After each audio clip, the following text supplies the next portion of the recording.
देखो बच्चों, next concept है condition of tangency. Condition of tangency, इस कॉन्सेप्ट के अंदर हम क्या पढ़ने वाले हैं कि एक स्ट्रेट लाइन है y is equal to m x plus c. हमेशा जब भी कंडीशन ऑफ टेंजेंसी का क्वेश्चन आएगा ना, हम स्ट्रेट लाइन को क्या मानेंगे, y is equal to m x plus c. ये एक लाइन है, ये किसी भी कोनिक यानी कि किसी सर्कल की, पैराबोला की, इलिप्स की या हाइपरबोला की टेंजेंट किस कंडीशन में बनेगी। मतलब कोई कंडीशन बताओ जिससे ये लाइन जो है ना इन कोनिक्स की क्या बन जाए बच्चों, टेंजेंट बन जाए। मैंने सारा कॉन्सेप्ट आपको समझाया हुआ है, सारे के सारे फॉर्मूले मैं एक जगह पे लिख रहा हूँ ताकि जो भी आपने अलग अलग जगह पे लिखे हुए वो कंपाइलेशन फॉर्म में हो जाए आपके पास।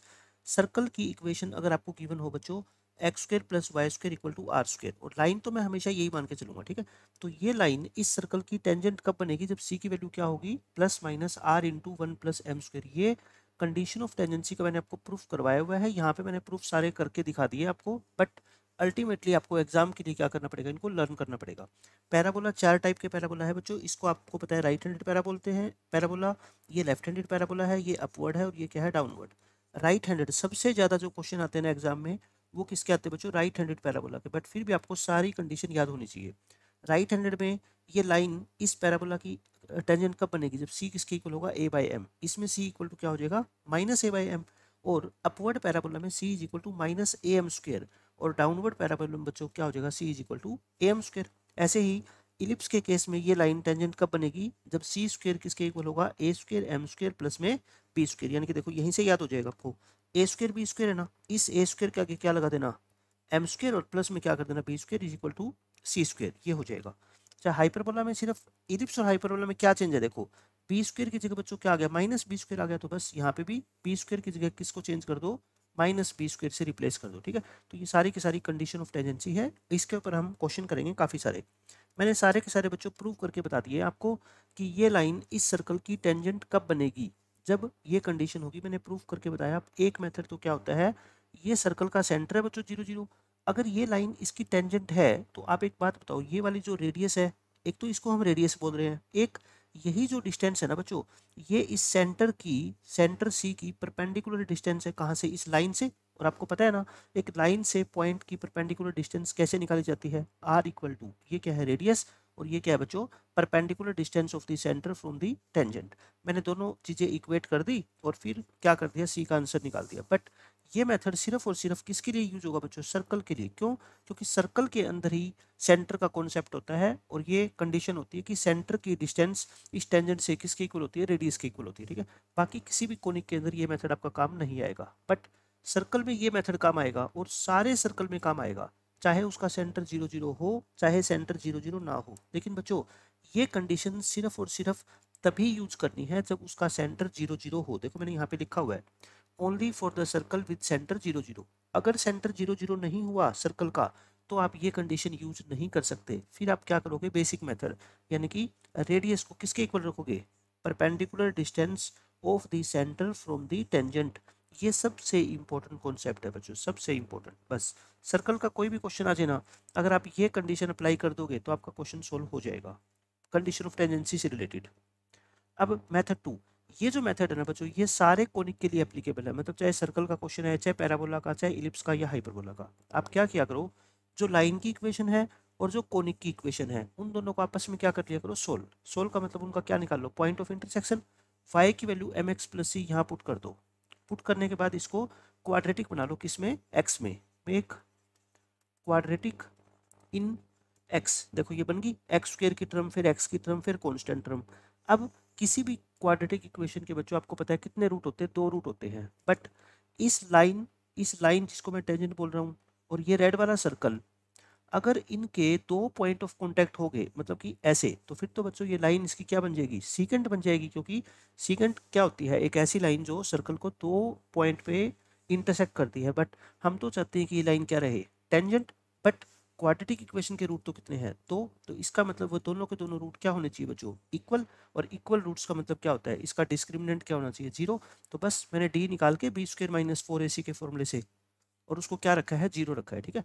0 रखते ही आपकी क्या आ जाएगी, कंडीशन ऑफ टेंजेंसी आ जाएगी। और यही कंडीशन आपको अप्लाई करनी है बच्चों हर कोनिक के अंदर, चाहे वो पैराबोला हो, चाहे इलिप्स हो, चाहे हाइपरबोला हो। देखो मैंने निकाल के दिखा दी है। पैराबोला के लिए भी मैंने यही किया है, ये लाइन है और ये पैराबोला की इक्वेशन है, तो फिर मैंने वही किया।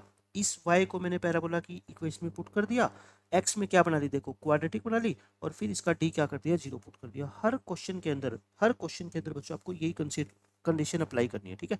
c की वैल्यू क्या आएगी लास्ट में a/m। तो सारी की सारी मैंने प्रूव करके यहाँ पे दिखा दी है। अपवर्ड पैराबोला के लिए मैंने आपको प्रूव करके दिखा दिया ये कंडीशन, ठीक है। उसी तरह से फिर मैंने आपको इलिप्स के लिए ये कंडीशन प्रूव करके दिखा दी। कंडीशन प्रूव करना इंपॉर्टेंट नहीं है, क्या है कंडीशन को याद रखना और एक इसका प्रोसेस, ताकि याद ना रहे तो कम से कम आप पेपर के अंदर सोल्व तो कर सके उस क्वेश्चन को। अब हम बहुत सारे क्वेश्चन देखो करने वाले हैं। पहला क्वेश्चन क्या है, for what value of c the line this touch is the circle this. ये तो सीधा रिजल्ट दे रखा है, तो सी की वैल्यू क्या होती है plus minus r into 1+m²। Option number क्या आ जाएगा बच्चों, ए आ जाएगा। लेकिन आप याद रखना लाइन को हमेशा किसकी फॉर्म में लिखोगे, y = mx+c। जैसे मान लो एक लाइन मैंने आपको दे दी ऐसी, लेकिन इसको इस फॉर्म में लिखो, मतलब कि y की वैल्यू निकालो। आप तो y की वैल्यू निकाला करो ऐसे करके, ठीक है। तो 3 से क्या कर दो, इसको डिवाइड कर दो। अब आप मेरे को बता दो इस लाइन से अगर मैं आपसे पूछूं m क्या है, m क्या होता है x का कोफिशिएंट यानी कि स्लोप -2/3, और c क्या होती है बच्चों ये कांस्टेंट टर्म, प्लस है तो प्लस माइनस है तो माइनस। तो लाइन की इक्वेशन को हमेशा स्टैंडर्ड फॉर्म में लिख रहा है, किस फॉर्म में y = mx+c, और वहां से बच्चों आपको क्या निकालनी है, एक m की वैल्यू और एक c की वैल्यू निकालनी है। और r तो क्या होती है सर्कल की रेडियस होती है। अब ये क्वेश्चन देखो बहुत अच्छा क्वेश्चन है, if the line this is a tangent to this circle then कौन सी कंडीशन ट्रू होगी। मैंने आपको कहा कि कभी भी एक लाइन एक सर्कल की टेंजेंट है तो कंडीशन क्या होती है बच्चों, c is equal to plus minus r into 1+m²। But line की इक्वेशन को पहले स्टैंडर्ड फॉर्म में लिखो। क्या निकालूँ मैं, y की वैल्यू निकाल लूँ। y की वैल्यू निकालने का मतलब कोस अल्फा से क्या करना पड़ेगा, डिवाइड करना पड़ेगा ऐसे। यानी कि y क्या आ गया अपना x साइन बाय कोस होता है बच्चों 10, और प्लस कोस से कोस करके क्या आ गया a। तो अब आप मेरे को बता दो इस इक्वेशन से अगर मैं आपसे पूछूं कि यहाँ पे m क्या है बच्चों m, तो आप कहोगे x का कोफिशिएंट यानी कि 10 अल्फा, और c क्या है बच्चों a है ना कांस्टेंट टर्म, ये क्या होती है a। अब ध्यान रखना यहाँ पे रेडियस कितनी है इस क्वेश्चन में, रेडियस जिसको हम r बोलते थे बच्चों, अब वो r नहीं है, क्या होगी बताओ a होगी ना। तो कंडीशन ऑफ टेंजेंसी क्या होती है, आप कंडीशन ऑफ टेंजेंसी लिख दो, कंडीशन ऑफ टेंजेंसी इज, उससे c की वैल्यू निकालते हैं कैसे, plus minus r into root of 1+m², यही होती है ना। अब वैल्यू पुट करो, c क्या है बच्चों इस क्वेश्चन में, c a है ना, c की वैल्यू क्या है a, plus minus r, r को r मत लिख देना, r की जगह की बार क्वेश्चन में क्या है बोलो a, तो ये क्या आ गया a आ गया, और 1+m², m क्या है बच्चों टेंजेंट अल्फा, ये आ गया, a से a कैंसिल हो गया, तो यहाँ क्या बच गया बच्चों 1, और यहाँ क्या बच गया, अच्छा स्क्वायर था ना, तो tan² अल्फा, 1+tan² अल्फा क्या होता है सेकंड² अल्फा, सेकंड² अल्फा का स्क्वायर रूट कर दो सेकंड अल्फा। तो बच्चों सेकंड अल्फा की वैल्यू क्या आ गई +-1, या बोल दो सेकंड² अल्फा क्या हो जाएगा बोलो 1, और सेकंड² अल्फा का रेसिप्रोकल यानी कि cos² अल्फा, और 1 का रेसिप्रोकल यानी कि 1। तो बच्चों कंडीशन कौन सी आ गई cos² अल्फा = 1। बहुत अच्छा क्वेश्चन था, बट हमने सिर्फ क्या यूज करी, कंडीशन ऑफ टेंजेंसी, जो कि ये होती है। अब इस क्वेश्चन में देखो ये लाइन इस सर्कल को टच करेगी, टच करने का मतलब इसकी क्या होगी टेंजेंट होगी। तो पहले मैंने क्या कहा था आपको, लाइन को स्टैंडर्ड फॉर्म में लिखना सीख लो। जब तक लाइन को स्टैंडर्ड फॉर्म में नहीं लिखना सीखोगे बच्चों इस क्वेश्चन का आंसर सही आ ही नहीं सकता। आप y की वैल्यू निकालो, ठीक है ऐसे। तो y क्या आएगा, k से क्या कर दो डिवाइड कर दो। अब y की वैल्यू निकाल के mx+c की फॉर्म में, यहाँ से आप क्या लिखा करो सिर्फ m और c की वैल्यू। m बता दो यहाँ पे कितना है x का कोफिशिएंट, और c क्या है बच्चों कांस्टेंट टर्म, +1/k है ना, +1/k। और यहाँ से सर्कल की इक्वेशन लिखो, ये सर्कल की इक्वेशन है। तो बोलो r की वैल्यू कितनी है, r की वैल्यू बच्चों 4 मत बोल देना, r की वैल्यू कितनी है 2। ये 4 तो क्या होता है r² होता है ना, r कितना आ गया 2, रेडियस कभी नेगेटिव होती नहीं। तो कंडीशन क्या होती है c = +-r into root of 1+m²। c की जगह बोलो क्या रखूँ 1/k, प्लस माइनस r कितना है बच्चों 2 इंटू 1+m, m कितना देखो h/k का स्क्वायर करोगे तो क्या आएगा h²/k²। आगे ना इसको थोड़ा सा बस क्या कर लो सिंप्लीफाई कर लो, +-2, और एलसीएम लोगे तो क्या आएगा देखो ये h² + k² आ गया। अच्छा ये k² आ गया, k² का रूट k हो जाएगा, और ये k से k कट जाएगा ना, और दोनों तरफ मैं क्या कर रहा हूँ स्क्वायर कर रहा हूँ, मैं दोनों तरफ क्या कर देता हूँ बच्चों, ये लो स्क्वायर कर दिया। तो अब आप बताओ मेरे को h² + k² की वैल्यू कितनी आ गई 1/4। सिर्फ आपको क्या करना है, कंडीशन ऑफ टेंडेंसी अप्लाई करनी है ये वाली। उसके बाद जो भी कुछ पूछा जाएगा ना, मैं कहता हूँ उसका आंसर आसानी से आप निकाल दोगे। ऐसे देखो हम काफ़ी सारे क्वेश्चन इस कॉन्सेप्ट के करने वाले हैं। For what value of c the line this will be a tangent to the circle this. तो मेरे को बता दो आप, लाइन की इक्वेशन तो स्टैंडर्ड फॉर्म में पहले लिखी हुई है। एम कितना है यहाँ पे 2, और सी तो क्या है सी है बच्चों। अच्छा आर कितना है, आर कितना है बच्चों 5 नहीं है, फिर बता रहा हूँ कितना है √5। तो कंडीशन क्या होती है, c equal to plus minus r into √1 + m²। C तो सी है इसमें, आर कितना है बच्चों √5, 1 + m कितना है 2, यानी कि 2 का स्क्वायर हो जाएगा। तो ये कितना आ गया plus minus √5 into √5। Plus minus तो चलेगा, √5 इंटू √5 क्या होता है 5। तो आपसे क्या पूछा गया था, सी पूछा गया था ना, सी की वैल्यू कितनी आ गई +-5 आ गई। ऐसा ही ये क्वेश्चन है। अब की बार क्या आ गया बच्चों, पैराबोला का क्वेश्चन आ गया। बट पैराबोला का जब भी क्वेश्चन आएगा ना, आपको ध्यान क्या रखना है, पैराबोला की फॉर्म कौन सी है, वो राइट हैंडेड है, लेफ्ट हैंडेड है, अपवर्ड है या डाउनवर्ड है, क्योंकि सभी के लिए कंडीशन क्या होती है, अलग अलग होती है। लाइन की इक्वेशन तो देखो स्टैंडर्ड फॉर्म में लिखी हुई है। एम कितना है इस क्वेश्चन में 2, और सी कितना है सी है। अच्छा ए कहाँ से निकालते हैं, ए पैराबोला का क्या होता है बच्चों, ये 16/4 हो जाएगा ना। तो कंडीशन क्या होती है बताओ, कंडीशन ऑफ टेंडेंसी। सिर्फ आपको हर क्वेश्चन में ना कंडीशन ऑफ टेंडेंसी लिखनी है, मेरे कहने पे सारे क्वेश्चन आपके सोल्व हो जाएंगे। क्या होती है इस पैराबोला के लिए, c = a/m, ये होती है ना, वैल्यू पुट कर दो। c की वैल्यू तो कितनी है बच्चों, c है, a कितना है 4, m कितना है 2, 4/2 कितना होता है 2, आंसर कितना आ गया अपना 2। c पूछा है आपसे, c का आंसर कितना आ गया अपना, ऑप्शन नंबर डी आ गया। अब ऐसे ये क्वेश्चन है, लाइन दे रखी है आपको, टेंजेंट इस पैराबोला के, तो पैराबोला कौन सा है ये लिखा करो हर बार, राइट हैंडेड पैराबोला है ना, पिछले क्वेश्चन में भी लिख दो कि पैराबोला कौन सा है बच्चों, राइट हैंडेड पैराबोला, ताकि एग्जाम में भी ये हैबिट रहे कि ये पहले लिखना है अपने को ये पैराबोला कौन सा है, क्योंकि उसी के अकॉर्डिंग तो आप कंडीशन अप्लाई करोगे ना। तो अब यहाँ पे बोलो एम तो बच्चों क्या है, एम है, सी कितना है इस क्वेश्चन में 1, और ए कितना है, ए 4/4 यानी कि 1। तो कंडीशन ऑफ टेंजेंसी क्या होती है, सी = a/m, बट सी की वैल्यू कितनी है बताओ यहाँ से 1, ए कितना है 1, m कितना है m। तो इस क्वेश्चन में बच्चों m की वैल्यू आ गई कितनी 1, और आपसे पूछी क्या है m, तो यानी आंसर क्या आ गया 1। ऐसा ही ये क्वेश्चन है, ये बच्चों लाइन दे रखी है, ये पैराबोला है, कौन सा पैराबोला है, फिर मैं आपको बता रहा हूँ कौन सा है बच्चों, ये राइट हैंडेड पैराबोला। ए कितना आ गया इसमें 4, लेकिन लाइन की इक्वेशन मुझे स्टैंडर्ड फॉर्म में नहीं गिवन है। सबसे पहले मेरा काम है y निकालना, इस k को इधर शिफ्ट कर दो और 2y को उधर शिफ्ट कर दो। तो y कितना आ गया बताओ, 2 से डिवाइड कर दो, 3/2x माइनस k/2। तो यहाँ से बच्चों m कितना आ गया, m 3/2, लेकिन c की वैल्यू k/2 मत लिख देना, ये नेगेटिव साइन भी तो है ना, जो साइन है वो साथ में लेके चलोगे, ठीक है।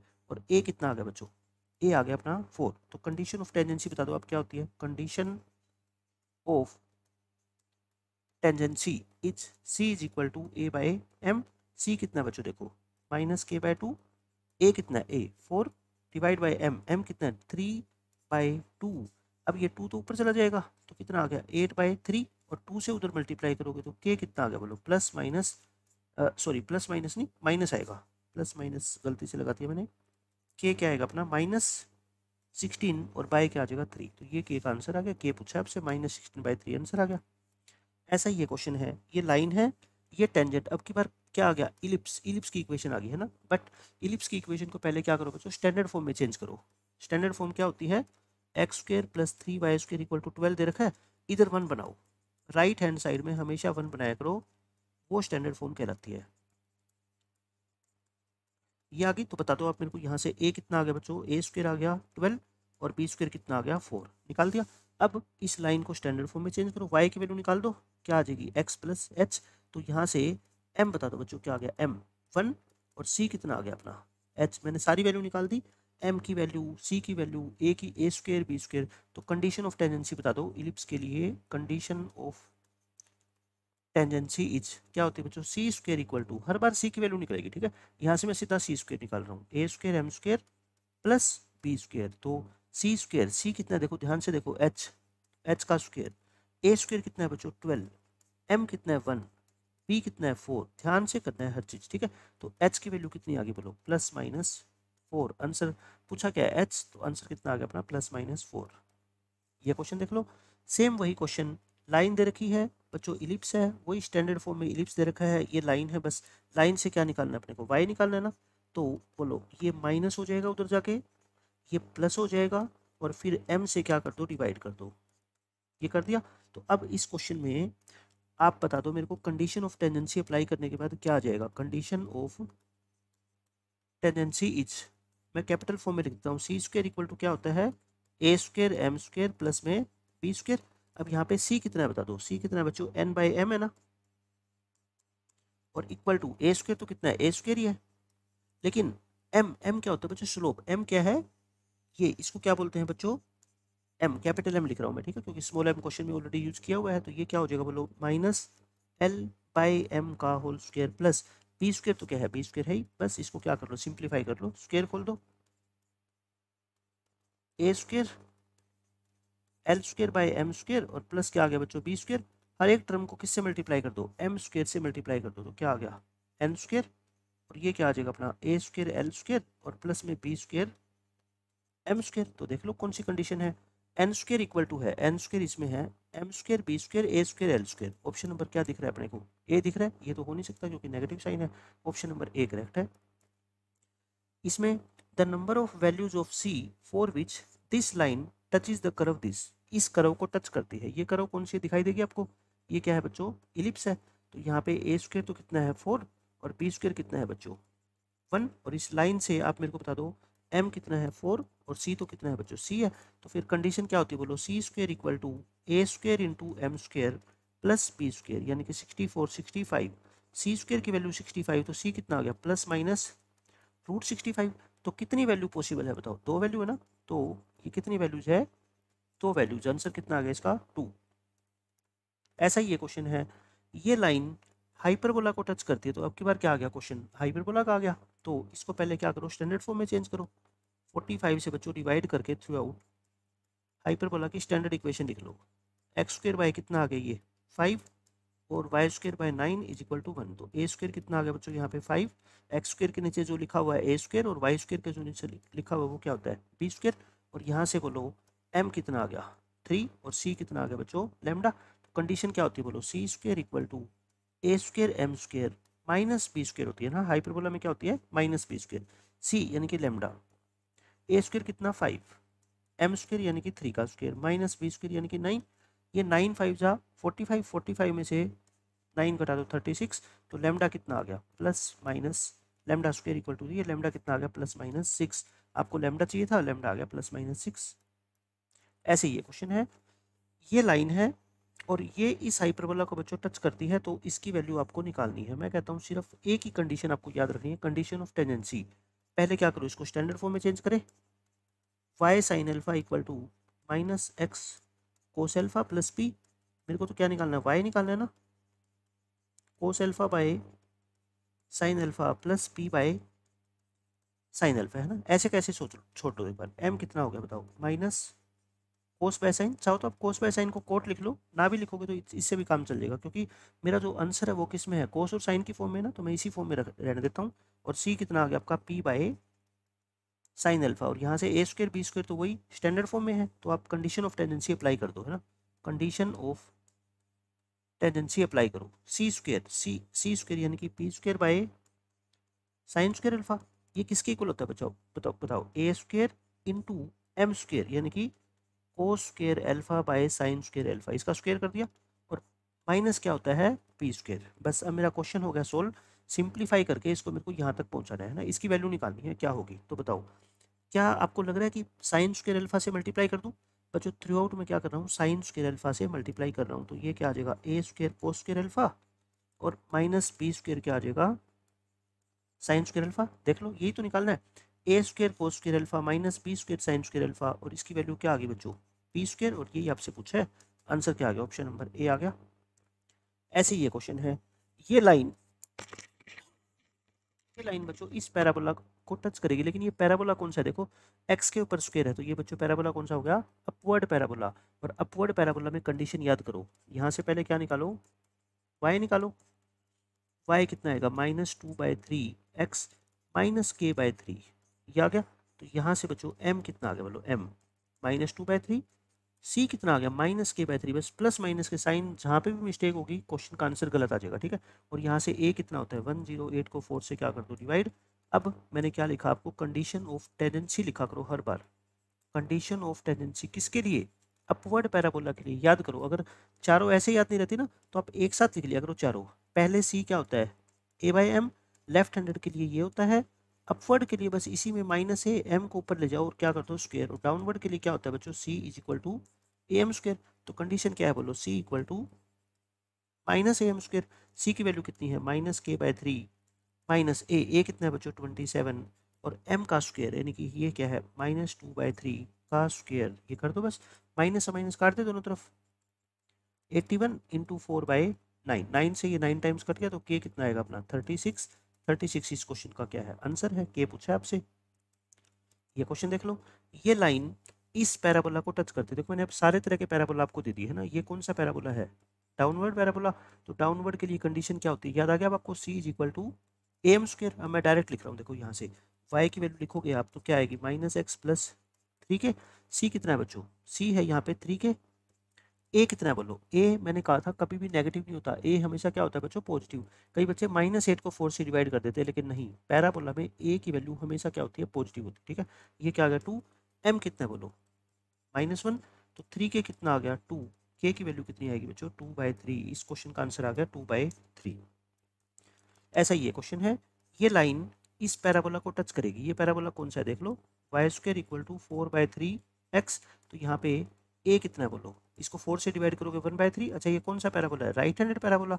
तो कंडीशन क्या होती है बताओ, कंडीशन आप अपने आप से बोला करो बच्चों, कंडीशन राइट हैंडेड पैराबोला के लिए क्या होती है, c is equal to a/m। c यहाँ से निकालो, 3y किसके इक्वल आएगा, x प्लस k। तो y कितना आ गया 1/3x प्लस k/3, यानी कि c कितना है बच्चों k/3, a कितना है 1/3, m कितना है 1/3। तो यानी कि k/3 इज इक्वल टू 1। तो k की वैल्यू कितनी आ गई 3। आपको भी निकालना क्या है, find the value of k। तो 3 क्या होगा, इस क्वेश्चन का आंसर आ गया।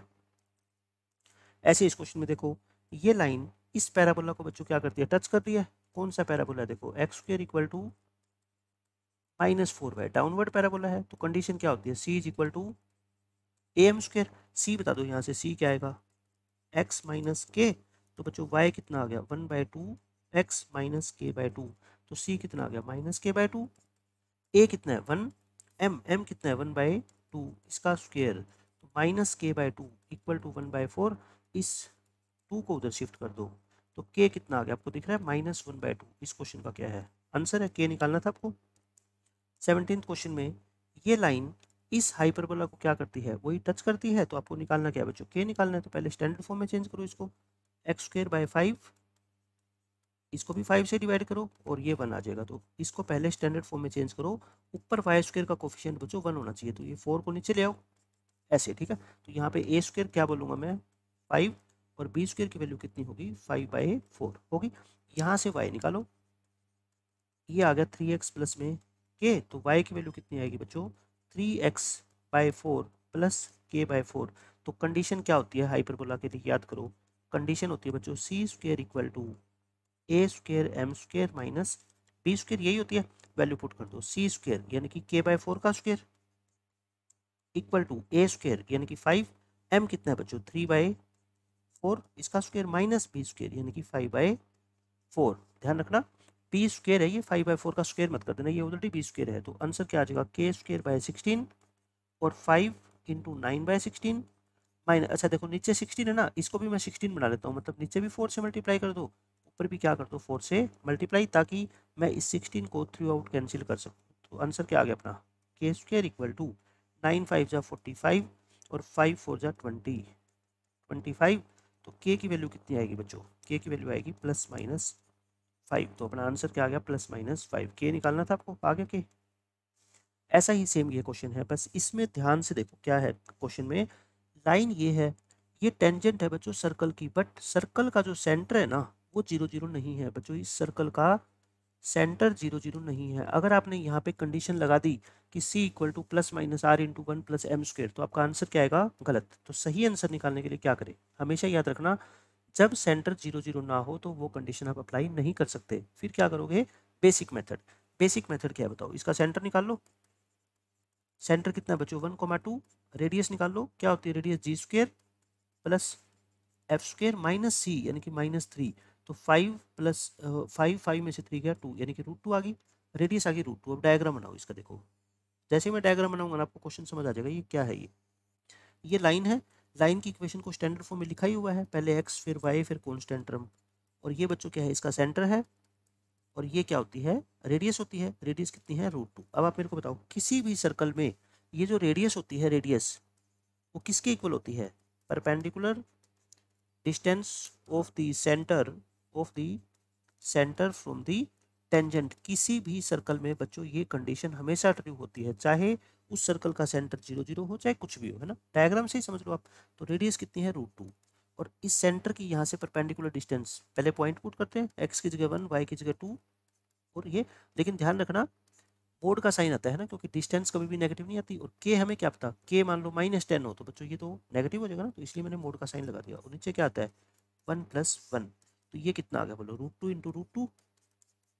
और यहाँ पे मोड लगाना मत भूलना, मोड k+3। तो यानी कि बच्चों मोड ऑफ k+3 कितना आ गया, 2। अब जब मोड हटाओगे ना तो इसका आंसर क्या आएगा, +-2। एक बार k+3 की वैल्यू आप क्या लोगे बच्चों, 2। और एक बार k+3 की वैल्यू क्या लोगे, -2। k की वैल्यू कितनी आ गई, -1। और k की वैल्यू कितनी आ गई, -5। ये दोनों ही अपने क्या है, आंसर है। Both values are possible. ऐसे ही सेम ये क्वेश्चन है बिल्कुल पिछले क्वेश्चन की तरह। यही आपको एक लाइन दे रखी है, ये टेंजेंट है सर्कल की। सर्कल का सेंटर बच्चों 0 0 नहीं है, तो मैं निकाल देता हूँ। देखो पहले इक्वेशन को थोड़ा ठीक करके लिख लो, x² + y² -2x -6y। और ये -6 है, ठीक है। तो इसका सेंटर बता दो। सेंटर तो आप सब बच्चों को आता ही है, 1,3। रेडियस का फॉर्मूला क्या होता है, इस 1 का स्क्वायर इस 3 का स्क्वायर माइनस ऑफ -6। तो ये माइनस है तो ये क्या हो जाएगा बच्चों, प्लस हो जाएगा, ठीक है। ये कितना आ गया, 1 + 9 16। 16 का रूट कितना होता है, 4। तो आर कितना आ गया अपना, 4 आ गया। तो कंडीशन क्या होती है बोलो, r equal to perpendicular distance of the centre from the tangent. बस आप ये लाइन लिखा करो, चाहे सेंटर 0 0 हो चाहे ना हो। बस सेंटर 0 0 हो तो उसका तो क्या था, शॉर्टकट था ना। चाहे शॉर्टकट ना भी याद रहता है तो वहां पे भी ये चीज आप अप्लाई कर सकते हो। ये लाइन है, लाइन की इक्वेशन देख लो, 3x - 4y + k = 0। और सेंटर कितना है बच्चों, 1,1,-3 आएगा ना। सेंटर कितना आएगा, 1,-3। तो ये मैं दोबारा लिख देता हूँ सेंटर को, 1 - 3। और रेडियस कितनी आई थी इसकी अपनी, 4 आई थी। 4 को इक्वल लिखो बच्चों, इस डिस्टेंस को निकालो। डिस्टेंस कैसे निकलती है, x की जगह क्या पुट करोगे, 1। और y की जगह -3 पुट करोगे तो ये प्लस हो जाएगा। और प्लस k और इसका मोड। और नीचे क्या आएगा, 3 का स्क्वायर प्लस 4 का स्क्वायर, ये आ गया 5। 5 × 4 क्या हो गया बच्चों, 20। k + 15 का मोड इक्वल टू 20। तो k + 15 क्या आएगा बोलो, +-20। k की 2 वैल्यू आएगी, एक बार तो इसको 20 लो और एक बार इसको -20। तो k की वैल्यू कितनी आ गई बताओ, 5 या फिर -35। ये दोनों ही आंसर क्या है बच्चों आपके, पॉसिबल है। ये आ गया 19th क्वेश्चन। अब ये क्वेश्चन लास्ट क्वेश्चन है कंडीशन ऑफ टेंजेंसी के ऊपर। बिल्कुल सेम वही कॉन्सेप्ट में यूज करूंगा, बस इसने थोड़ा सा कंफ्यूज करने के लिए कुछ लिमिट्स का कॉन्सेप्ट भी इसके अंदर डाल दिया। ये कहता है बच्चों y = p टेंजेंट है इस सर्कल के ऊपर। सिंपल सी बात है, ये सर्कल का सेंटर 0 0 नहीं है और p/3 की वैल्यू ये बता रखी है। पहले दो क्वेश्चन जो अभी मैंने पीछे वाले दो क्वेश्चन आपको करवाए हैं 18th और 19th, उसमें क्या था, लाइन की इक्वेशन आपको स्ट्रेट फॉरवर्ड गिवन होती थी। बट यहाँ पे बच्चों स्ट्रेट फॉरवर्ड नहीं, पी दे दिया आपको, y = p। और p की वैल्यू कहता है आप निकाल के दिखाओ लिमिट्स का कॉन्सेप्ट यूज करके, तब आपको मोड k की वैल्यू बतानी है। सेम बिल्कुल पहले वाला कॉन्सेप्ट है, सिर्फ अब की बार पहले आपको किसकी वैल्यू निकालनी है बच्चों, p की। p/3 इसके इक्वल दे रखा है, ठीक है। लिमिट सोल्व करना मेरे को आता ही है। ये कौन सी फॉर्म है, 0/0।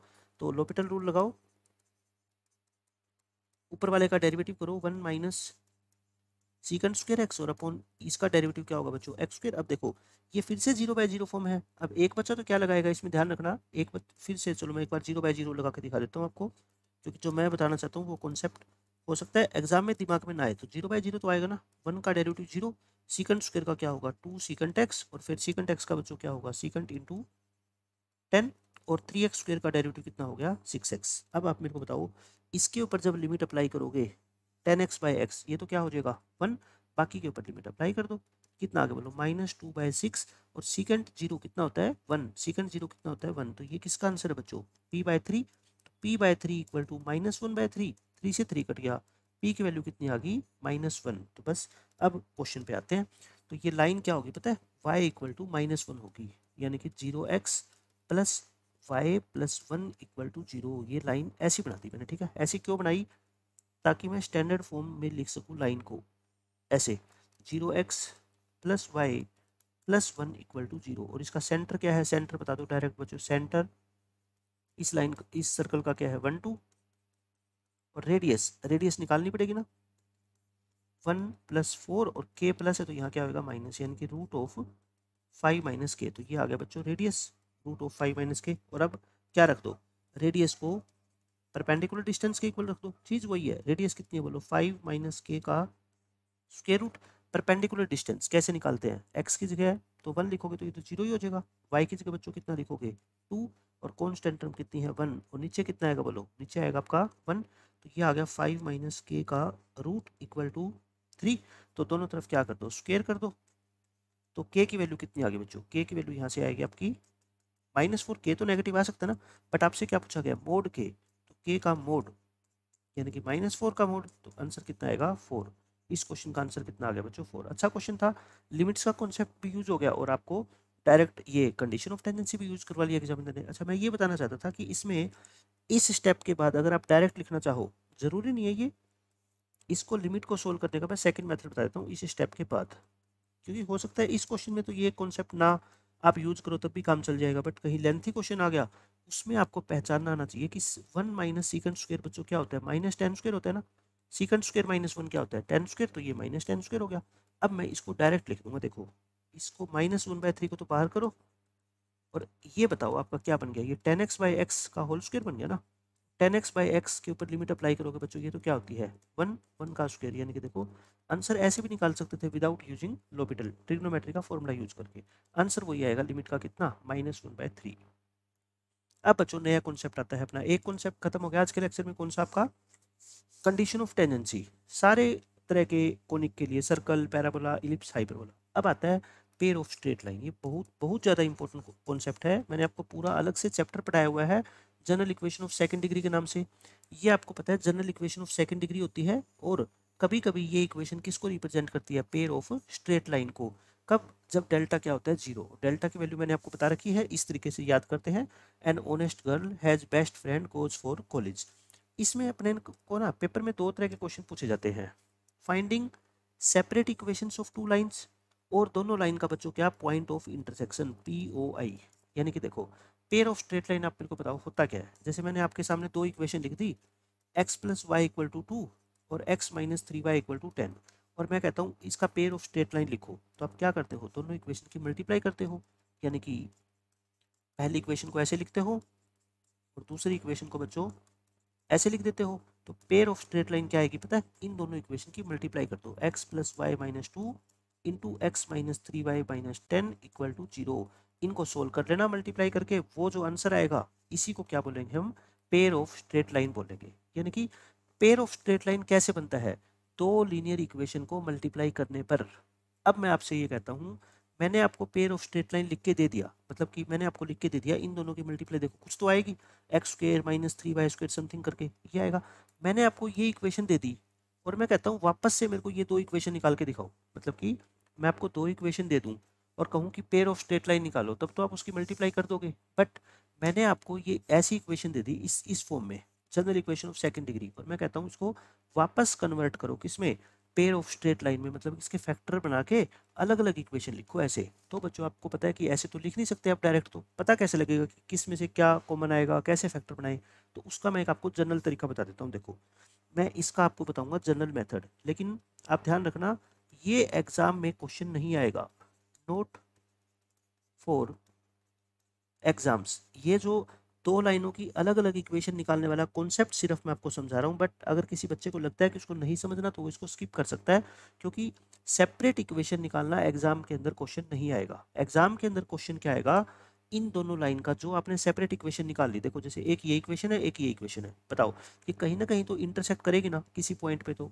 10th क्लास वाले मेथड से, इलिमिनेशन मेथड से हम एक्स और वाई की क्या निकाल लेंगे वैल्यू, वो काम आएगा कि इनका पॉइंट ऑफ इंटरसेक्शन क्या होगा, मतलब कि ये दोनों लाइन किस पॉइंट के ऊपर क्या करती है, इंटरसेक्ट करती है। तो इसके मैं आपको दो मेथड बताऊंगा, एक तो पहले मैं अलग अलग लाइन की इक्वेशन निकालना सिखा दूंगा, और फिर उन दोनों लाइनों को क्या कर लेंगे, सोल्व कर लेंगे, क्या आ जाएगा point of intersection. But point of intersection निकालने के लिए इन दोनों लाइन की अलग अलग इक्वेशन निकालने की जरूरत नहीं है। मैं इसका आपको क्या बता दूंगा, शॉर्टकट, ताकि आप इस सारे झंझट से बच जाओ कि इक्वेशन निकालनी ही ना पड़े आपको। पहले मैं आपको एक क्वेश्चन पूरा कंप्लीट समझाता हूँ। देखो 5 मिनट का आप टाइम देना, आपको सब कुछ समझ आएगा। Find the separate equations of the lines represented by this equation, और फिर निकालना क्या है, इनका पॉइंट ऑफ इंटरसेक्शन। तो पहले मैं इनको आपको ये सिखाता हूँ कि अलग अलग लाइन कैसे निकाले। ये क्या है बताओ, पेयर ऑफ स्ट्रेट लाइन। मेरा टारगेट क्या है अब, to find separate equation, separate linear equations of two lines, यानी कि जिन दो लीनियर इक्वेशंस को ये मल्टीप्लाई करने पे ये बनी है ना बच्चों पेयर ऑफ स्ट्रेट लाइन, वो दोनों अलग अलग मैं फाइंड आउट करना चाहता हूँ। तो प्रोसेस क्या है इसका, बस प्रोसेस को जान लो। मैं कहता हूँ आपका क्वेश्चन समझो सोल्व हो गया। इस इक्वेशन को आप है ना क्वाड्रेटिक इक्वेशन बना लो, चाहे तो वेरिएबल y के अंदर, चाहे तो वेरिएबल x के अंदर, जिसमें आपका मन करे। तो फिर जब बनानी है तो किस में बनाओ, x में बनाओ। Make it quadratic in x। Quadratic in x का जब मैं कहता हूँ ना बनाओ, तो उसका मतलब मेरा ये होता है कि एक्स स्क्वेयर की टर्म को अलग करो, x की टर्म को अलग करो और कॉन्स्टेंट टर्म को अलग कर दो, मतलब जहाँ पे ना एक्स स्क्वेयर हो और ना ही x हो, है ना, इक्वल टू 0। तो फिर ये इसका कोफिशिएंट होता है एक्स स्क्वेयर का, ये x का कोफिशिएंट होता है, ये कॉन्स्टेंट टर्म होती है। क्या बना लो बच्चों, क्वाड्रेटिक इक्वेशन बना लो, किसमें, x में। अब x के अंदर ये क्वाड्रेटिक इक्वेशन होगी तो x भी निकाल सकते हैं ना। देन फाइंड x, कैसे, by using quadratic formula. Factor तो बना नहीं सकते अब इसके, तो कौन सा फॉर्मूला यूज कर लेंगे हम, क्वाड्रेटिक फॉर्मूला। और क्वाड्रेटिक फॉर्मूला x का क्या होता है, -b plus minus root t by 2a। देखो कैलकुलेशन से जो बच्चा डर गया ना, फिर तो ये क्वेश्चन उससे सोल्व होगा नहीं। आपको सारे फॉर्मूले बता रहा हूँ मैं, प्रोसेस बता रहा हूँ, ठीक है, और सिर्फ ये बता रहा हूँ कि कैलकुलेशन करनी है सिंपल, तो आपका आंसर आ जाएगा 100%। तो x में क्वाड्रेटिक कैसे बनाऊँ बताओ। पहले एक्स स्क्वेयर की टर्म लिख दी, ये रही। फिर x की टर्म लिखो, x देखो इसमें भी है, x इसमें भी है, तो x कॉमन लो, क्या बच गया बच्चों, 5y और प्लस में 6। फिर वो टर्म लिखो जिसमें ना एक्स स्क्वेयर है ना x, ये और ये, इसको ब्रैकेट में इकट्ठा लिखो, यानी कि ये कॉन्स्टेंट टर्म है पूरी आपके लिए, ठीक है। ये पूरी टर्म क्या है बच्चों आपके लिए, कॉन्स्टेंट, यानी कि ये क्या है, a है, ये x का कोफिशिएंट b है, और ये क्या है बच्चों आपके लिए c है। अब बताओ x की वैल्यू अगर निकालनी हो तो आप क्या करते हो, -b plus minus root t upon 2a, सिर्फ सिंप्लीफिकेशन कर लो और आपका आंसर आ गया समझो। माइनस b कितना बच्चों, 5y plus 6 plus minus t क्या होता है बताओ, b स्क्वायर माइनस 4ac, यानी कि 5y प्लस 6 का होल स्क्वायर माइनस 4 इंटू ए कितना है 2, और इंटू सी कितना है बच्चों 3y स्क्वायर। देखो कैलकुलेशन से मैं आपको फिर बता रहा हूँ, कैलकुलेशन से नहीं डरना, आंसर 100% आएगा। 2a ये होता है। अब बस क्या करो, आप इसको सिंप्लीफाई कर लो, ये एज इट इज लिखो, यहाँ पे स्क्वायर खोल दो 5y प्लस 6 का, तो कितना आएगा, a square plus b square, 6 5 30 यानी कि 60y, माइनस 8 को 3 से करोगे 24, माइनस 8 को 7 से करोगे 56, माइनस 8 माइनस के 32, और नीचे कितना आ गया बच्चों 4। अब फिर क्या करो, बस सोल्व करते जाओ आप, आंसर मैं कहता हूँ लास्ट में देखना हर बच्चे का आंसर आएगा सही से। प्लस माइनस रूट ऑफ 25 में से 24 वाई स्क्वायर गए वाई स्क्वायर, अच्छा प्लस के 60 माइनस के 4 प्लस के 4y, 36 माइनस 32 प्लस के 4। ये एक अच्छी एक्सप्रेशन बनेगी हमेशा ही, और वो भी हमेशा क्या बनेगी, एक परफेक्ट स्क्वायर, ताकि बच्चों ये स्क्वायर रूट कट जाए। तो बताओ ये किसका स्क्वायर होता है, y प्लस 2 का होल स्क्वायर है ना। तो यानी कि x क्या आ गया, यहाँ से x आ गया -5y प्लस 6 प्लस माइनस ये क्या बन गया बच्चों, y प्लस 2 का होल स्क्वायर, और नीचे कितना है 4। तो इसको लिख दो, स्क्वायर से स्क्वायर रूट कट गया तो क्या आ गया, y प्लस 2 आ गया ना, नीचे कितना है 4। तो अब ये 2 बार साइन कंसीडर कर लो, ये 6 है, 5y प्लस 6, एक बार इस साइन को क्या लो प्लस, और एक बार इस साइन को क्या ले लो बच्चों माइनस। अब आपको लग गया ना, देखो तो लीनियर इक्वेशन आ जाएगी अलग अलग से, है ना। y plus 2 divide by 4, cross multiply कर दो, 4x इक्वल टू, या एक बार ऐसे ही चलने दो इसको, यहाँ पे आप क्या लिख दो, x ही लिखो, साइन वगैरह सब सिंप्लीफाई कर लो, ये क्या आएगा प्लस के y प्लस 2/4, तो माइनस के 4y, और माइनस के क्या आ गया बच्चों 4, और 4 से डिवाइड करो यानी -y-1। इक्वेशन क्या आ गई, x + y + 1 = 0। देखो एक इक्वेशन आ गई ना। अब दूसरी इक्वेशन निकालो, इसको क्रॉस मल्टीप्लाई कर दो क्योंकि अब की बार ये कटेंगे नहीं। 4x = -5y - के y और -6 - के 2। तो ये कितना आ गया बच्चों, -6y और -8। अच्छा 2 को लेके काट दो, 2 तो कॉमन लेके काट सकते हो ना। अब एक तरफ कर लो सबको, 2x + 3y + 4 = 0। ये आ गया। ये बच्चों क्या आ गई, दो अलग अलग इक्वेशन आ गई और यही मेरे को निकालनी थी। मैंने आपको तरीका बता दिया, सेपरेट इक्वेशन अगर आपको निकालनी हो, ट्राई करना हो मैथमेटिक्स को, ऐसे निकाल सकते हो। अब क्या कर लो, इन दोनों के पॉइंट ऑफ इंटरसेक्शन निकालो। भाई पॉइंट ऑफ इंटरसेक्शन का मतलब क्या होता है कि ये दो दो लाइनें आपस में कहाँ इंटरसेक्ट करती है। तो 10th क्लास वाले मेथड का यूज करके इन दोनों इक्वेशन को क्या कर लो, आपस में सोल्व कर लो। देखो ये इक्वेशन क्या है, 2x + 3y + 4 = 0। और इस इक्वेशन को बोलो 2 से मल्टीप्लाई कर दूं ताकि कोफिशिएंट को सेम बनाया जा सके x के, है ना। ये क्या आ गया, y आ गया। ये कितना आ गया बच्चों, +2 = 0। तो y की वैल्यू कितनी आ गई, -2। इसको फर्स्ट इक्वेशन में पुट करो तो बताओ ये कितना आ गया, -2 + 1 यानी -1। तो x कितना आएगा बोलो, 1। तो यानी कि पॉइंट ऑफ इंटरसेक्शन बच्चों कितना आ गया, 1, -2। हमेशा ध्यान रखना पहले x की वैल्यू लिखते हैं फिर y की वैल्यू। तो ये अपना क्या आ गया, पॉइंट ऑफ इंटरसेक्शन। तो मैंने एक क्वेश्चन के जरिए आपको सब कुछ सोल्व करके दिखा दिया कि सेपरेट इक्वेशन कैसे निकालते हैं और फिर उन दोनों को सोल्व करके पॉइंट ऑफ इंटरसेक्शन कैसे निकालते हैं। लेकिन याद करो मैंने आपको स्टार्टिंग में क्या बताया था, एग्जाम में आपसे ये कोई नहीं पूछेगा कि सेपरेट इक्वेशन क्या है। एग्जाम में कॉन्सेप्ट काम आएगा कि ये दो लाइन आपस में किस पॉइंट पे इंटरसेक्ट करती है। तो ये किस पे करती है, 1, -2 पे। बट अब मैं आपको बताता हूँ क्या शॉर्टकट इसका। किसका शॉर्टकट बच्चों, shortcut to find point of intersection. लेकिन मेरी बात ध्यान से सुनो, ये शॉर्टकट सिर्फ और सिर्फ तब काम आएगा जब आपको पॉइंट ऑफ इंटरसेक्शन निकालना हो। अगर आपको बाय चांस पेपर के अंदर सेपरेट इक्वेशन निकालनी आ गई तो बच्चों ये शॉर्टकट काम नहीं आएगा। मेरी बात ध्यान रखना, we can not find separate equations of two lines. ये सिर्फ किसके लिए है, पॉइंट ऑफ इंटरसेक्शन निकालने के लिए। वो क्या है, देखो तरीका। इस गिवन इक्वेशन को आप क्या मान लो, एक बार f मान लो, है ना। यानी एक फंक्शन है ये x और y के अंदर। आप क्या करो, एक बार बच्चों करली f बाय करली x को क्या पुट कर दो, 0। और एक बार करली f बाय करली y को क्या पुट कर दो, 0। यानी कि एक बार x के रिस्पेक्ट में इसका पार्शियल डेरिवेटिव निकाल लो, एक बार y के रिस्पेक्ट में इसका पार्शियल डेरिवेटिव निकाल लो, और दोनों को 0 पुट करके दो इक्वेशन आएगी। उन दोनों इक्वेशन को सोल्व कर लेंगे, x और y की वैल्यू आ जाएगी। अब बताओ x के रिस्पेक्ट में पार्शियल डेरिवेटिव निकालना, क्या आएगा, 4x। x के अलावा सब कुछ कॉन्स्टेंट है, ठीक है। 5y कॉन्स्टेंट है और x का डेरिवेटिव कितना होता है, 1। ये कॉन्स्टेंट और इसका डेरिवेटिव कितना होता है बच्चों, 6। ये कॉन्स्टेंट है सब, ये क्या आ गया, 0। फर्स्ट इक्वेशन आ गई। अच्छा अब x के रिस्पेक्ट में निकाल दिया, y के रिस्पेक्ट में निकालो, पुट करो करली f बाय करली y, 0। अच्छा y के रिस्पेक्ट में ये 0, ये कितना आएगा बोलो, 5x। y के रिस्पेक्ट में 6y और ये कांस्टेंट, इसका कितना आएगा, 7। ये दो इक्वेशन आ गई ना। अब एक बच्चा ये सोच रहा है कि ये जो दो इक्वेशन आई है ना ऐसा करके, यही वो सेपरेट इक्वेशन है। बच्चों देखो सेपरेट इक्वेशन नहीं है ये, 4x + 5y + 6 है और ये देखो कहीं है इसमें, नहीं है ना। तो यानी कि इन दोनों को 0 पुट करने से जो नई इक्वेशन आएगी ना वो सेपरेट इक्वेशन नहीं होती। आप इस चीज़ को ध्यान रखो, ठीक है। अब इन दोनों को क्या कर लो, सोल्व कर लो। बताओ कैसे सोल्व करूँ, ऊपर वाली इक्वेशन को 5 से, इसको 4 से मल्टीप्लाई करना। 20x + 25y + 30 = 0। इसको 4 से करो, इसको बच्चों 4 से मल्टीप्लाई करोगे और माइनस करोगे तो ये कितना आ गया बोलो, y। ये +2 = 0। तो y की वैल्यू कितनी आ गई, देखो -2 आ गई। इसको फर्स्ट इक्वेशन में क्या करो, पुट करो। 4x + 5 × y + 6 = 0। 4x, 6 में से 10 गया -4, तो x की वैल्यू कितनी आ गई, देखो 1। तो पॉइंट ऑफ इंटरसेक्शन बोलो कितना आ गया, 1, -2।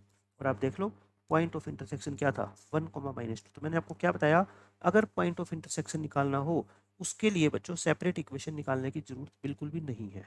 अब इस तरह के हम क्वेश्चन करते हैं, देखो आगे। Find the point of intersection of the lines represented by this equation. तो मैं निकाल के दिखा दूं आपको, डायरेक्ट मेथड क्या है, पुट करो करली f बाय करली x = 0। यानी कि 4x + 7 + 7y = 0। तो इसको सही करके लिख लो, 4x + 7y + 7 = 0। पहली इक्वेशन आ गई।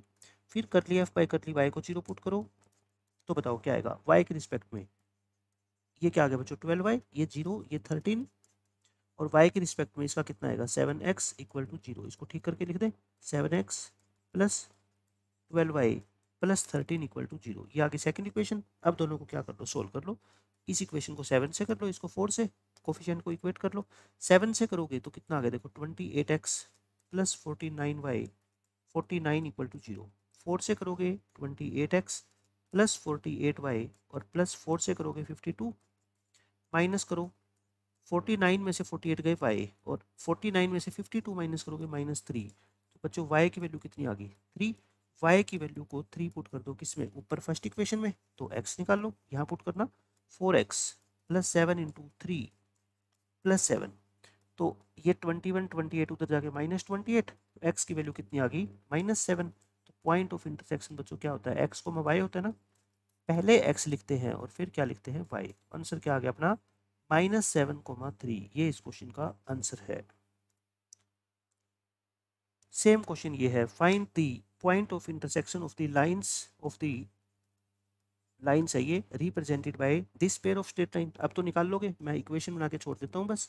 करली एफ बाई करली एक्स को 0 पुट करोगे तो बच्चों 12x प्लस एक्स की रिस्पेक्ट में 5y प्लस 7 इक्वल टू 0। और करली एफ बाई करली y को 0 पुट करोगे तो y के रिस्पेक्ट में करोगे तो बच्चों ये क्या आएगा 5x आएगा, ये माइनस के 8y आएगा और ये कितना आएगा +13 इक्वल टू 0। अच्छा अब की बार इन दोनों को इक्वेट कर लो, क्योंकि एक साइन प्लस है एक साइन माइनस है।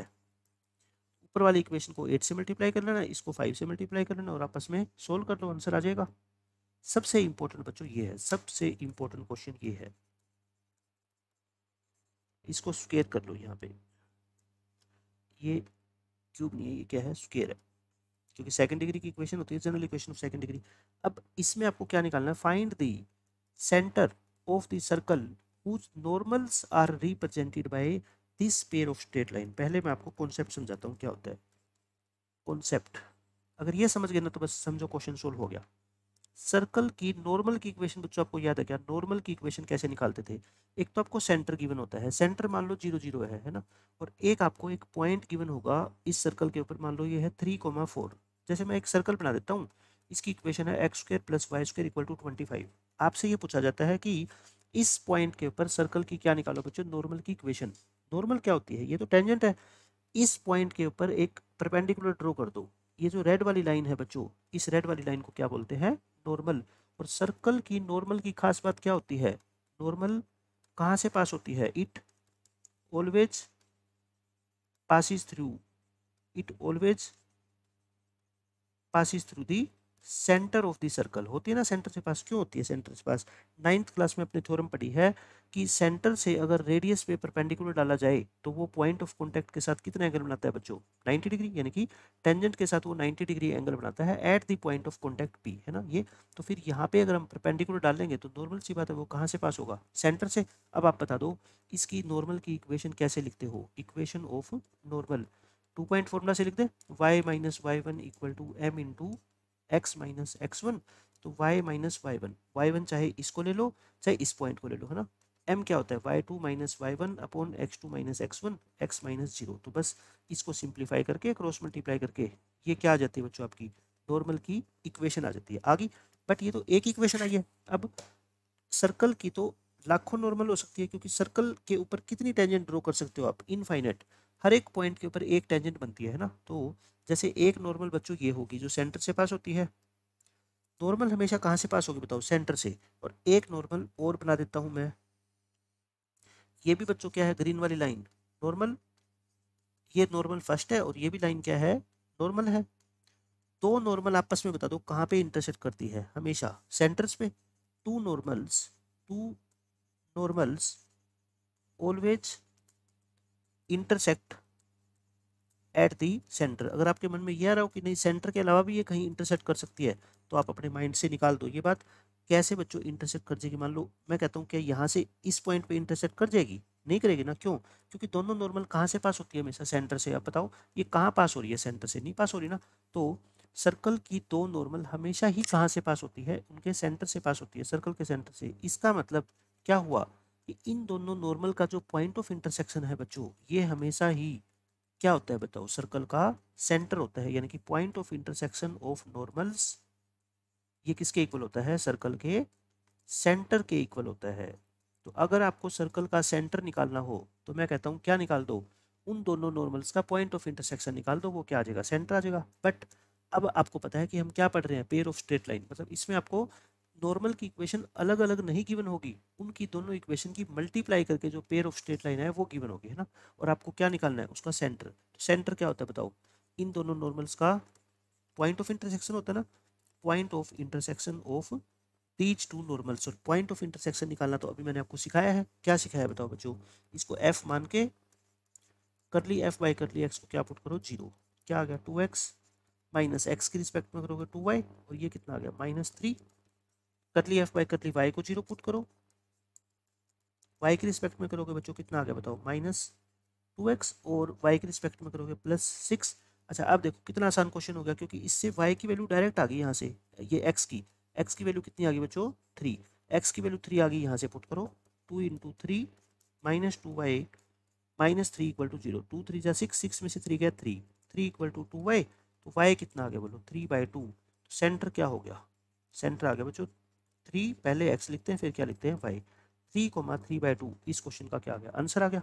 अब देखो नेक्स्ट क्वेश्चन, सेम यही क्वेश्चन है ऐसा ही, find the centre of the circle whose normals are represented by this. तो इनका जो पॉइंट ऑफ इंटरसेक्शन होगा, पॉइंट ऑफ इंटरसेक्शन ऑफ, बार बार लिखो एक चीज ताकि आपके दिमाग में बैठ जाए ये चीजें, नॉर्मल यही क्या होता है बच्चों, सर्कल का सेंटर होता है। क्यों, क्योंकि दोनों नॉर्मल कहाँ से पास होती है, सर्कल के सेंटर से पास होती है। तो पॉइंट ऑफ इंटरसेक्शन कैसे निकालते हैं, पेयर ऑफ स्ट्रेट लाइन का, करली एफ बाई करली एक्स को जीरो पुट करो, एक्स की रिस्पेक्ट में निकालोगे तो कितना आएगा 4 माइनस 2y इक्वल टू 0। देखो यहाँ से y की डायरेक्ट ही वैल्यू आ गई है ना, यानी ये क्वेश्चन लेंथी है ही नहीं, छोटे क्वेश्चन है ये। करली एफ बाई करली y को जीरो पुट करोगे, y की रिस्पेक्ट में करो 2y माइनस 2, और यहाँ से कितना आएगा बच्चों 2x आएगा, देख लो इक्वल टू 0। अब इसमें y की वैल्यू कितनी पुट कर दो, 2 पुट कर दो, तो ये 4, 4 में से 2 गया 2 इक्वल टू 2x, तो x कितना आ गया 1। तो सर्कल का सेंटर कितना आ गया बच्चों, सेंटर आ गया 1,2। पहले मेरी बात हमेशा ध्यान रखो, पहले x की वैल्यू लिखा करो पॉइंट निकालने के लिए, फिर किसकी वैल्यू लिखा करो, y की, क्योंकि जल्दबाजी में हम क्या करते हैं, यहाँ y लिख, यहाँ 2 लिखा हुआ है, यहाँ 1, डायरेक्ट हम कह देते हैं 2,1, लेकिन नहीं, पहले x लिखते हैं फिर y लिखते हैं, ठीक है, हमेशा ध्यान रखो ये बात। अब ये क्वेश्चन देखो, ये सबसे इंपॉर्टेंट क्वेश्चन है, ऐसे क्वेश्चन अक्सर एग्जाम में पूछे जाते हैं। आपको सर्कल की क्या निकालनी है, इक्वेशन। ये कहता है find the equation of the circle having the lines.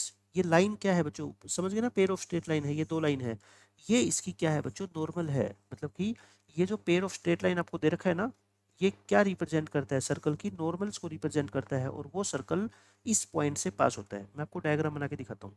Circle chapter में ऐसे हमने, आप बताओ कितने क्वेश्चन ऐसे किए हैं कि आपको सर्कल की इक्वेशन निकालनी होती है, जहाँ आपको सेंटर गिवन होता है और एक पासिंग पॉइंट गिवन होता है, कौन सा, इस क्वेश्चन में क्या दे रखा है आपको 2,1, ये पॉइंट बी मैं कह देता हूँ, ठीक है। तो आपको इस सर्कल की इक्वेशन निकालनी है। आप एक बात बताओ, अगर मैं ये सेंटर निकाल दूं, अगर मैं ये सेंटर निकाल दूं तो क्या सर्कल की इक्वेशन आ जाएगी, क्योंकि सेंटर की इस पॉइंट से डिस्टेंस क्या होती है बच्चों, रेडियस, और रेडियस भी आ गई और सेंटर भी आ गया, तब तो इस सर्कल की मैं इक्वेशन निकाल ही सकता हूँ आसानी से। तो पहले मेरा टारगेट क्या है बताओ, मेरा फर्स्ट टारगेट है बच्चों क्या, टू फाइंड सेंटर। और सेंटर क्या होता है बच्चों, सेंटर होता है इन दोनों नॉर्मल का point of intersection of these two normals. और ये वही क्वेश्चन है 25th क्वेश्चन जो मैंने पिछले पेज पे दिया है, ये सेम क्वेश्चन है, ठीक है, ताकि मैं आपको रिवाइज करवा सकूँ। तो सेंटर में बार बार नहीं निकाल के दिखा रहा, इसका सेंटर बच्चों कितना आया था 1,2, तो यानी कि ये सेंटर कितना आ गया बोलो 1,2 आ गया। अब मेरे को क्या चाहिए, रेडियस। रेडियस बता दो क्या होती है, इस ए और बी के बीच की डिस्टेंस, 2 और 1 का गैप 1, 2 और 1 का गैप 1, तो रेडियस कितनी आ गई बताओ √2।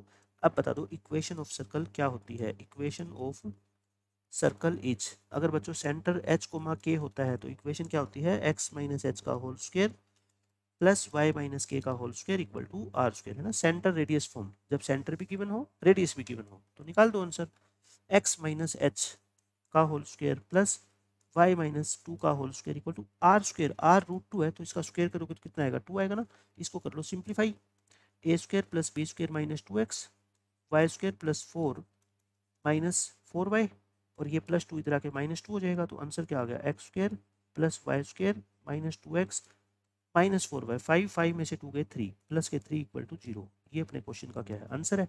तो आपको बस ये पता होना चाहिए कि दो नॉर्मल की इक्वेशन अलग अलग ना देके उनकी पेयर ऑफ स्ट्रेट लाइन दे दे तो उनका जो पॉइंट ऑफ इंटरसेक्शन होगा बच्चों वही क्या होता है सर्कल का सेंटर, और सेंटर पता लग गया तो फिर तो सर्कल की इक्वेशन भी आ जाएगी। तो ये कॉन्सेप्ट था अपना किसका बच्चों, पेयर ऑफ स्ट्रेट लाइन का। मैंने सारा का सारा कॉन्सेप्ट आपको डिटेल में बता दिया। सेपरेट इक्वेशन निकालनी है तो कैसे निकालेंगे, अगर सिर्फ आपको पॉइंट ऑफ इंटरसेक्शन निकालना हो तो सेपरेट इक्वेशन निकाल के भी निकाल सकते हैं और शॉर्टकट से भी निकाल सकते हैं।